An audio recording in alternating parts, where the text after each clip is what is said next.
Iya, aku bingung deh. Aku maksud dari landasan teori kewarganegaraan urgensi sama dinamikanya, atau aku tanya Sasa aja ya.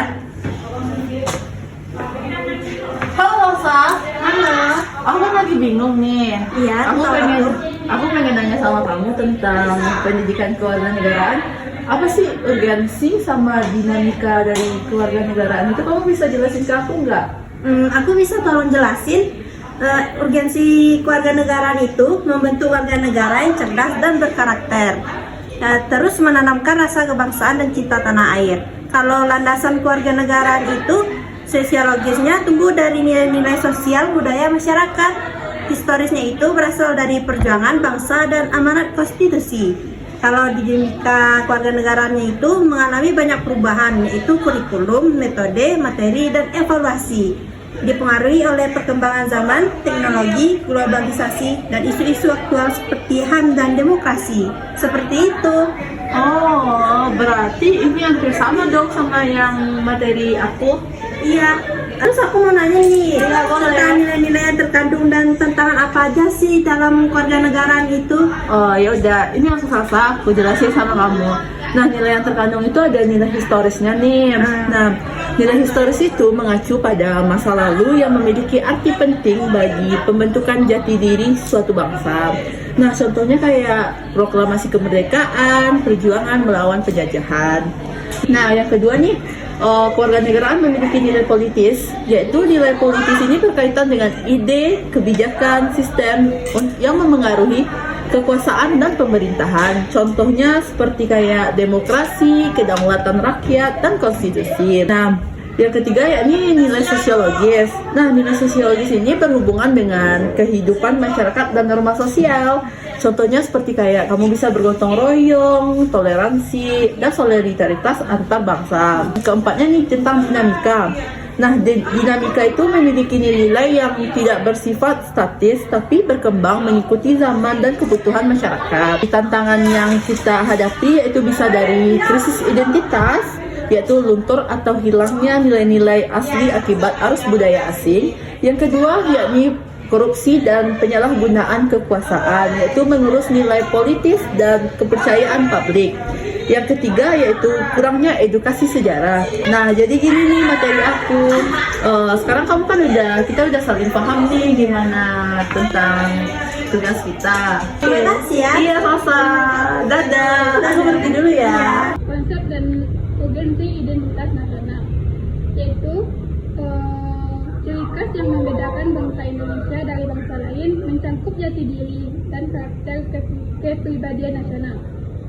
Unsur identitas nasional. Yang pertama ada Pancasila, Undang-Undang Dasar 1945, bendera merah putih, bahasa Indonesia, Garuda Pancasila, dan lagu Indonesia Raya. Fungsi identitas nasional. Yang pertama menjadi pembeda bangsa. Yang kedua menjaga eksistensi dan keuntungan negara. Yang ketiga meningkatkan kewibawaan negara. Selanjutnya itu landasan identitas nasional. Yang pertama, landasan historis, yaitu tumbuh sejak kebangkitan nasional pada tahun 1908. Yang kedua, sosiologis, yaitu hasil interaksi dan budaya bangsa. Yang ketiga, juridis, yaitu diatur dalam konstitusi dan perundang-undangan. Unsur identitas nasional Indonesia. Yang pertama bendera, yaitu merah putih. Yang kedua bahasa Indonesia sebagai pemersatu. Yang ketiga lambang negara, Garuda Pancasila yang mencerminkan nilai-nilai Pancasila. Yang keempat lagu kebangsaan, yaitu Indonesia Raya. Yang kelima semboyan, yaitu Bhinneka Tunggal Ika. Yang keenam Pancasila, dasar negara, ideologi dan jati diri bangsa. Selanjutnya dinamika dan tantangannya. Yang pertama, lunturnya nilai Pancasila dalam kehidupan sehari-hari. Yang kedua, menurunnya nasionalisme dan patriotisme. Yang ketiga, pengaruh globalisasi dan budaya asing. Selanjutnya, Pancasila dimarginalkan dan dipolitisasi. Selanjutnya, munculnya sikap kedaerahan akibat otonomi daerah. Solusinya yaitu memperkuat pendidikan dan pemahaman Pancasila, meningkatkan rasa bangga terhadap budaya dan produk dalam negeri, menumbuhkan karakter warga negara yang cerdas dan berintegritas. Jalan-jalan Dewa kan kurang ngerti yang tentang landasan dinamika dan tantangan integrasi nasional itu. Boleh dijelasin sedikit sama Dela? Nah, buat teman-teman yang juga nggak tahu, itu jelasin ya. Integrasi nasional merupakan suatu kepersatuan keberagaman bangsa Indonesia menjadi satu kesatuan. Sejarah integrasi Indonesia, yang pertama Majapahit, integrasi berbasis kekuasaan kerajaan. Yang kedua kolonial, integrasi wilayah oleh Belanda tanpa keterlibatan rakyat. Yang ketiga nasional, setelah tahun 1945 didorong oleh nasionalisme dan perjuangan kemerdekaan. Faktor pendukung integrasi, ancaman luar, kepemimpinan, lembaga politik, ideologi nasional atau Pancasila. Yang terakhir pemerataan ekonomi. Selanjutnya strategi integrasi, asimilasi budaya, Bhinneka Tunggal Ika, membangun infrastruktur dan fasilitas bersama. Selanjutnya dinamika integrasi, penyatuan wilayah, penyatuan nilai, hubungan elit massa, berlaku melalui lembaga negara. Tantangan integrasi, perbedaan suku, agama, ras, dan daerah, jarak elit dan rakyat, primordialisme dan ketimpangan ekonomi, dampak reformasi dan globalisasi. Oke, makasih Jun. Udah, kalau konsep urgensi sama integrasi nasional itu apa sih, Ga? Integrasi nasional itu adalah proses menyatukan berbagai perbedaan suku, agama, budaya, dan daerah dalam satu kesatuan bangsa dan negara. Ini penting agar tercipta kehidupan yang harmonis dan stabilitas di tengah keberagaman masyarakat Indonesia. Tujuan integrasi nasional itu apa sih?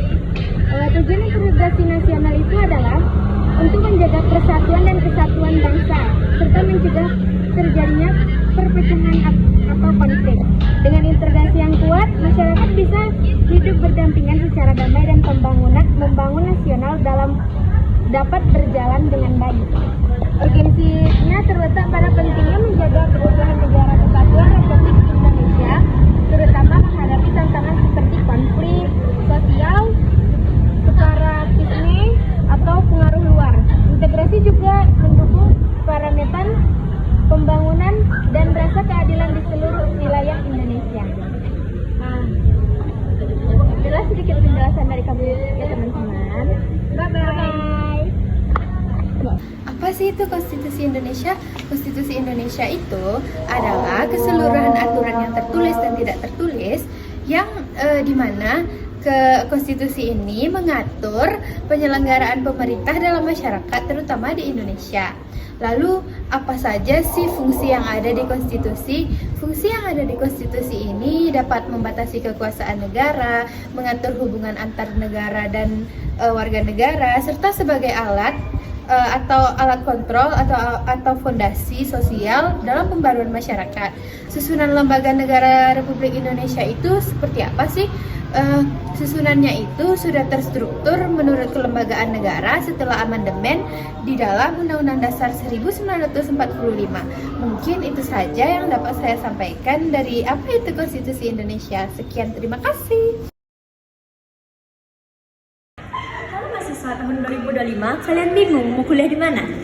Di Universitas Muhammad Nasir ini saja. Di sini sudah terdapat dua fakultas. Pertama ada Fakultas Ilmu Kesehatan, yang kedua ada Fakultas Ilmu Sosial dan Humaniora. Tiga program di Fakultas Sosial, yaitu yang pertama administrasi publik, yang kedua akuntansi, yang ketiga hukum.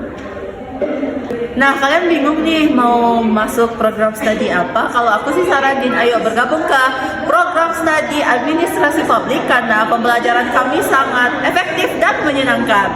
Nah, untuk jadwal pendaftarannya itu ada gelombang 1 sampai gelombang 3. Dan gelombang 1 tidak dikenakan biaya apapun.